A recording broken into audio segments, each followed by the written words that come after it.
படைத்தவர்களில் ரொம்ப அழகானவன்.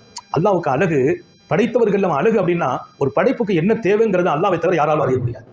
எனக்கு என்ன தேவை, அவன் நம்மை படைத்த விதம் ரொம்ப அழகானது. அதனாலதான் ஸல்லல்லாஹு அலைஹி வஸல்லம் சொன்னாங்க, இந்த வார்த்தையை கலீல் ஹஸரத் இல்யாஸ் நபி சொல்றாங்க, அல்லாஹ் அஹ்ஸனுல் காலிகுவா, அவனை விட்டு போட்டு நீ பாயில வணங்குறியே, பாயில என்ன செய்யும் உனக்கு, அல்லாஹ் வணங்குன்னு சொல்ற இடத்துல அவன் அழகான படைத்தவன், படைப்பாளர்களில் அழகானவன். ஒவ்வொரு படைப்பையும் திட்டமிட்டு படைச்சாங்க. என்ன மாதிரி இன்னொருத்தர் இருக்க மாட்டார். எனக்கு வைத்த மூக்கமைப்பு வேறு, என் பிள்ளைக்கு வைத்த மூக்கமைப்பு வேறு, எனக்கு வைத்த கண்ணமைப்பு வேறு, உங்களுக்கு வைத்த கண்ணமைப்பு வேறு. பெருமானார் சொன்ன ஒரு துவா, கண்ணாடி பார்க்கிறோம்ல, கண்ணாடி பார்க்கிற போது துவா செய்யுமா, அல்லாஹும்ம ஹஸ்ஸின் குல்கி கமா ஹஸ்ஸன்த கல்கி, யா அல்லாஹ் என் கோலத்தை நீ அழகாக்கினாய்.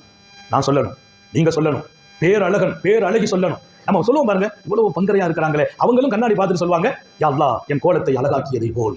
அதை கன்ஃபார்ம் பண்றாங்க, என் கோலத்தை அழகாக்கியதை போல் என் குணத்தை அழகாக்குவாயாக. எல்லாரும் அல்லாஹ்ட்ட கேட்கறது ஒண்ணுதான், குணத்தை அழகாக்குண்டு. அது எப்படி கேட்க சொல்றாங்க, என் கோலத்தை நீ எப்படி அழகாக்கினாயோ. எல்லாரும் ஞாபகம் வச்சுக்கணும், கண்ணாடியை பார்க்கிற போது சக்திக்கு மீறி அந்த துவா வெளியாயிரணும். என் கோலத்தை அழகாக்கியதை போல் என் குணத்தை அழகாக்குவாயாக. ஒவ்வொரு முறையும் கண்ணாடி பார்த்து இந்த துவா ஓதிட்டு வைங்களேன், உங்க குணம் உலகமே போற்றும் குணமாக மாறிடும்.